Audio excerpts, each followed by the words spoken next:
Today I'm in the building here with Mikey, aka Mr. C-Roc. Came all the way here to the studio. I appreciate you coming by, man. Good to be here, man. Real quick, why don't you tell the audience just a little bit about who you are, your background story, and what's kind of shaped you to get to where you're at today? So, Mike Ciorrocco, my friends call me C-Roc. I started a movement called the What Are You Made Of movement, and I run a mortgage company in the Mid-Atlantic and Southeast Florida. Mortgages are boring. So I started sharing my story with people and trying to find out what people are made of, because I believe everyone has a story and people don't share their stories. So there's a couple reasons that people don't share their stories. One, they're embarrassed by it. Two, they don't think anybody cares. And the biggest one that I feel, and I've felt this stuff, they underestimate the power of their story and how they can inspire millions of people. So I came up with What Are You Made Of movement because that's a term or a phrase that I use for myself to get me through tough times. And it all started back when I was about 11 years old. I came from a broken family, like a lot of you guys maybe, and I don't remember my parents ever together. And so when I was about 11, I was living with my dad for 3 years, and I went through a lot of mental and not physical, but mental and psychological abuse. And I had to get the hell out of there. So I decided to do that. I told my mom, filed court papers, went through all that stuff. Well, at one point, my dad came in with the court papers and said, "Hey, looks like you want to move in with your mom." And I said, "Yeah, I got to get out of here." And I didn't understand what the word culture was at that point, but I knew that an environment needed to be conducive for happiness and growth, and that just wasn't it. Even at 11? 11 years old, yeah. Man. I was pretty mature at that age, just from some of the stuff that I went through leading up to that. And so my dad was my hero, right? And you guys might have dads that are your heroes. But he always had this wad of $100 bills in his pocket with a rubber band around it. And he had a masonry brick company, and he was really successful, but he was really tight with his money. So I always looked up to him for that wad of $100 bills. He always flashed it and stuff. So that was his signature. Yeah, exactly. Yeah. So he came in and said, "Looks like you want to move in with your mom." And I said, "Yeah, I got to get out of here, man." And he took a $100 bill out of that wad that I looked up to him for, crumpled it up, threw it at me, and said, "Here, you're going to need this when you're living on the streets with your mother one day." And at 11, I was devastated, just totally destroyed that my hero told me that.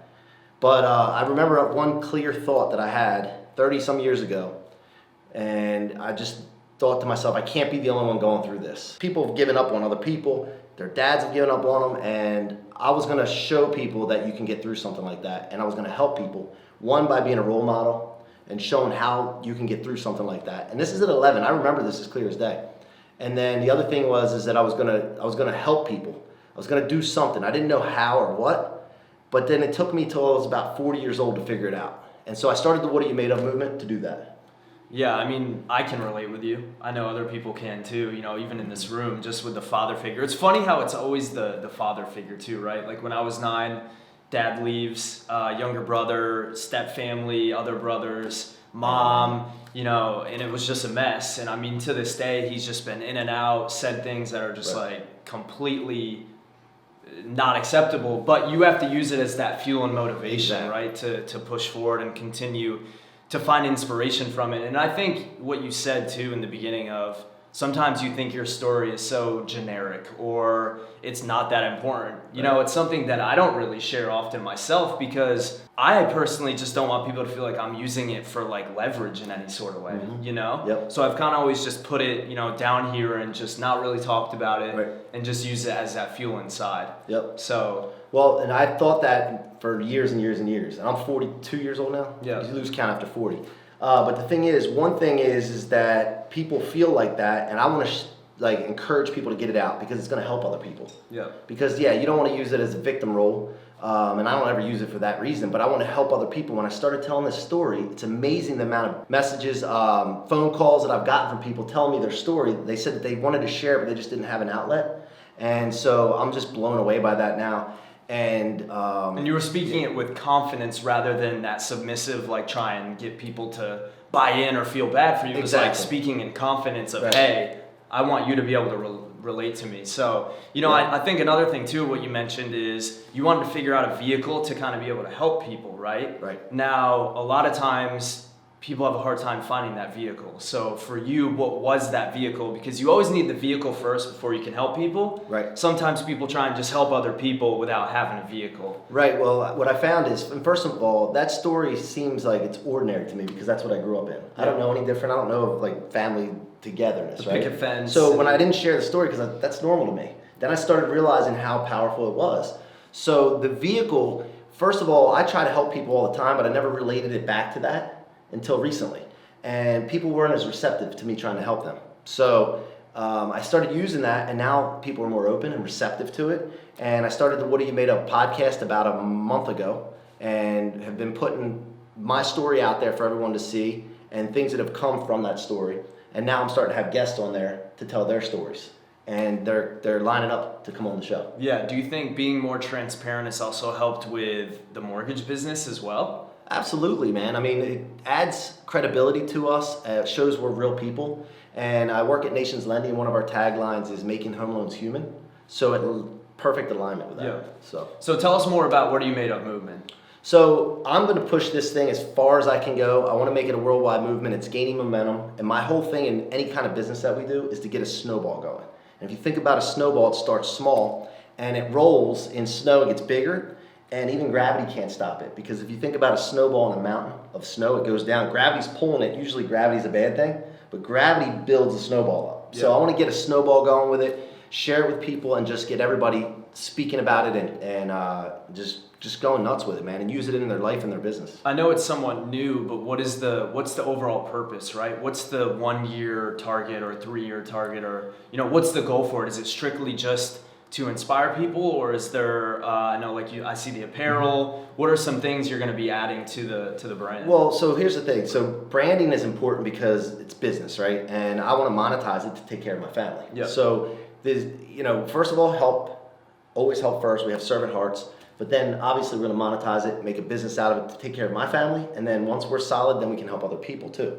Okay. So you just said, you say it like so subliminally and people might not even hear. You said we have servant hearts. Yep. My group at Nations Lending and my team at What Are You Made Of movement that's how we're operating. That's our primary objective, and we've always been like that. And the more help that we give, we seem to do better. Do you think human beings at the core have servant hearts, or is that something that you've all had to kind of train yourself and build? Man, I don't know. Because that was strong when you said that. You know what? You kind of said it and kept going, but I want to dig a little bit deeper. I think that, it might have to be something that's ingrained in you, either through your parents teaching you that, or going through some kind of traumatic experience as a younger kid and picking that road. I don't know that it's natural. Yeah. But I don't know. I'm not a psychologist. But it could be built, worked on. Oh, absolutely. Yeah. Absolutely. And that's something that, by the way, mortgages that we use, like for our business, that's our vehicle, right? To make money for our families and take care of the bills.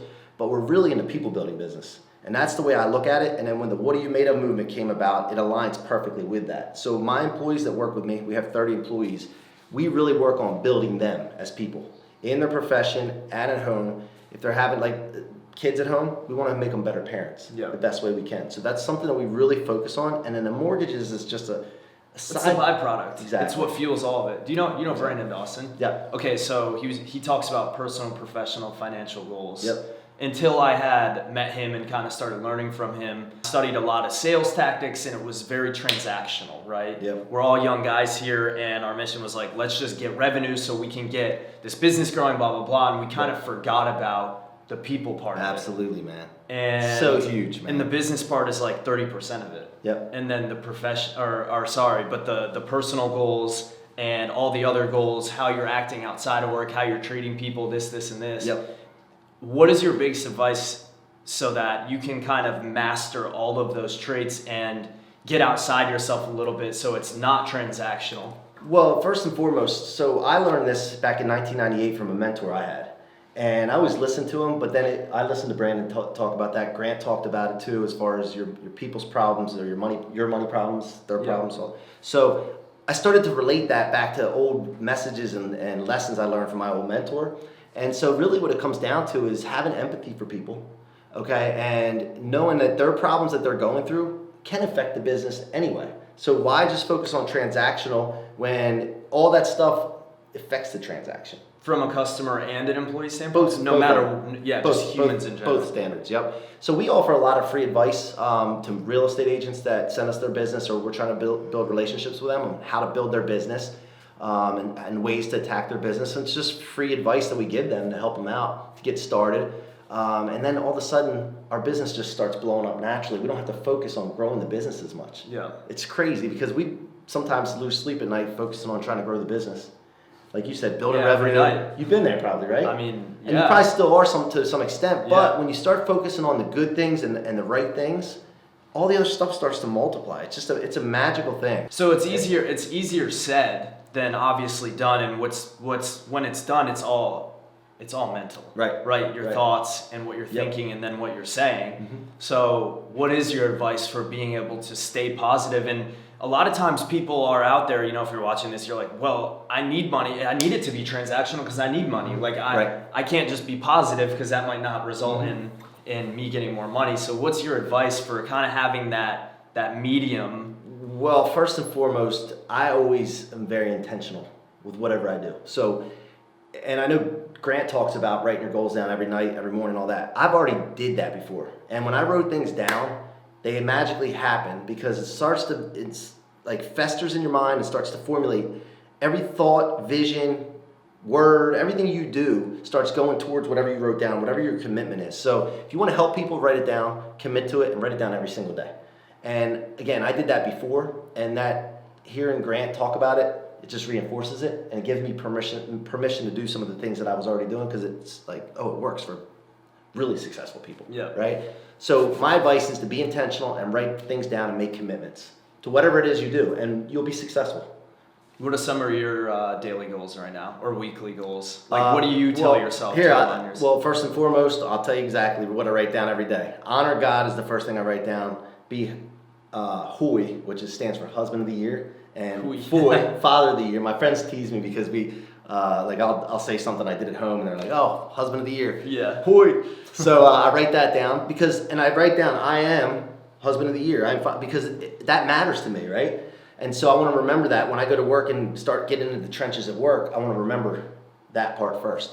Then my team, we want to do 100 million a month in loan volume. That's a lot. Like that doesn't happen for a group like our size. That's a billion. So yeah, we were doing 4 million a month last year. We went to 15.5 million in 1 year after I started writing this down.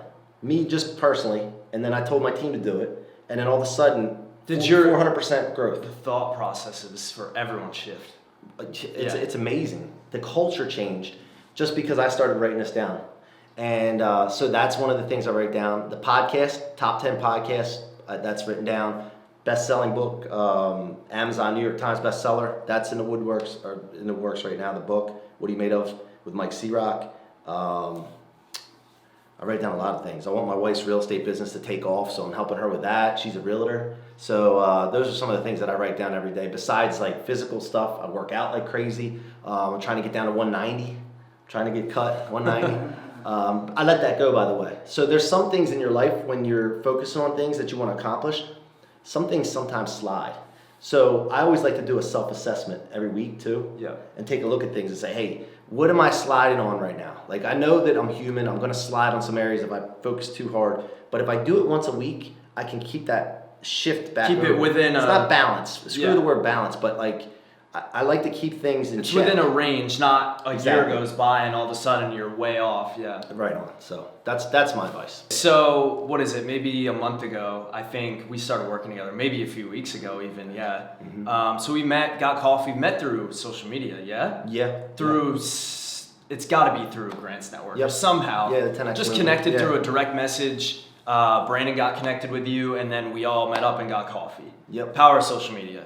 Insane. And I think that's kind of what you're seeing and what you have seen and why you're pressing the What You're Made Of brand through social media. So what importance do you see social media having with not only your personal brand, but this new company and brand that you're pushing out? Yeah, so first and foremost, you guys got me through it. So that shows you something right there. So as soon as I see that, like, oh, they got me, it must work. The hook works, let's go. So then when I find something that works in business, I throw gasoline on it. That's just the way I've always been.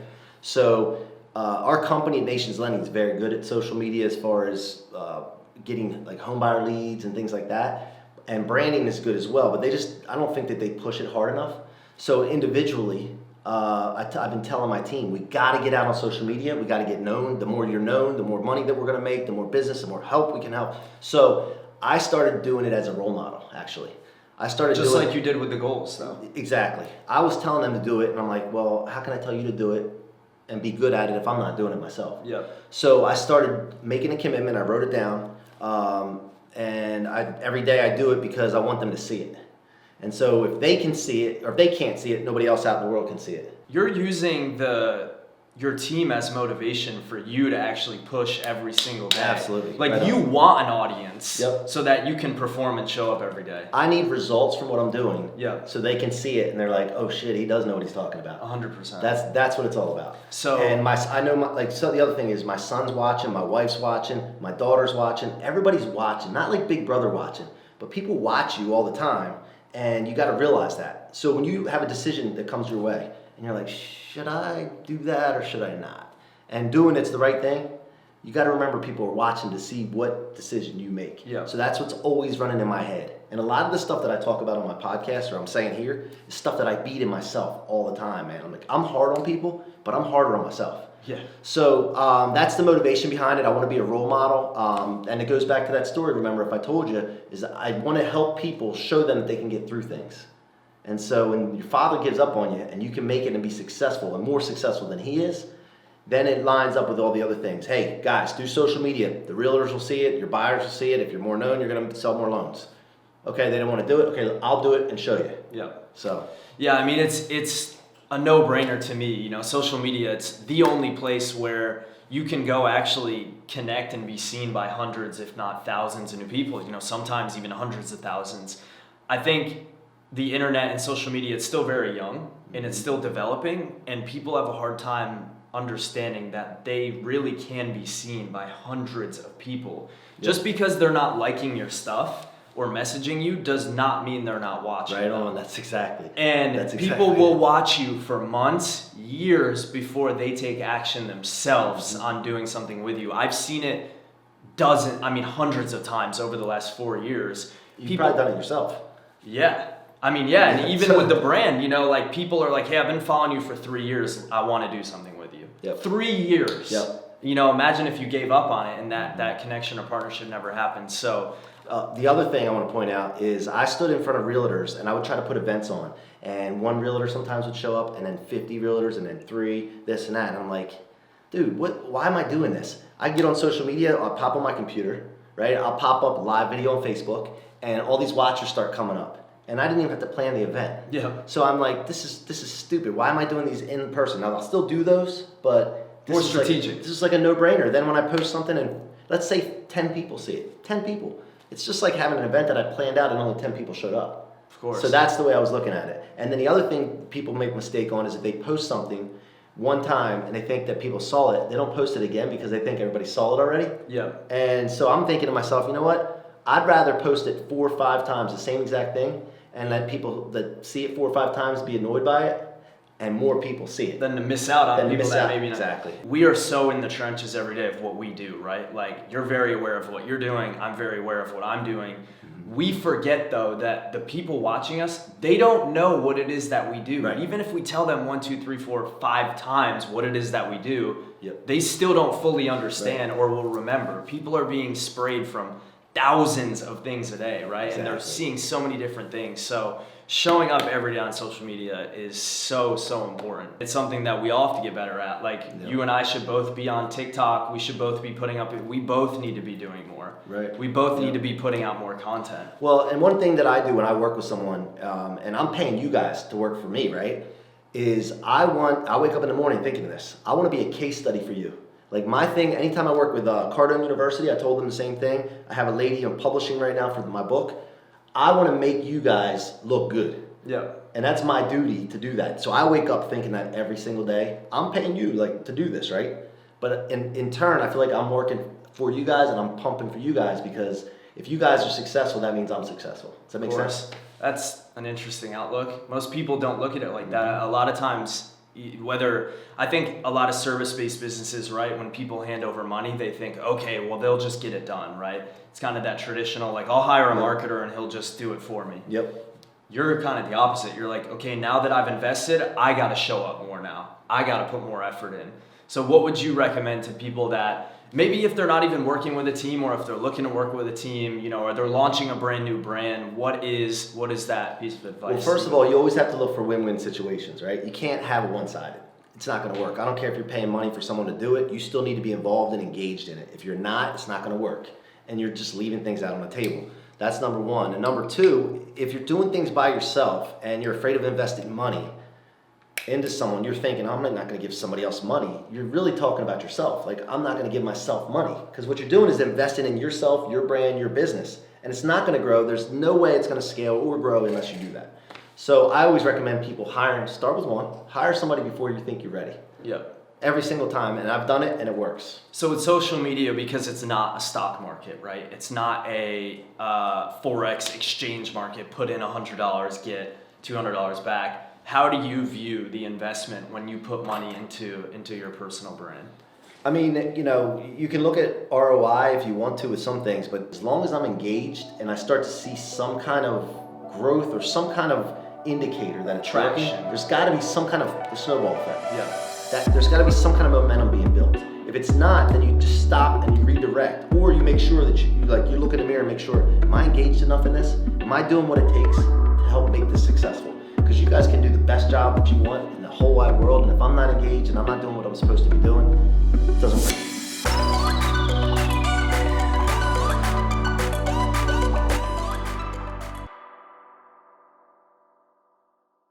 Thank you for being a part of the What Are You Made Of podcast.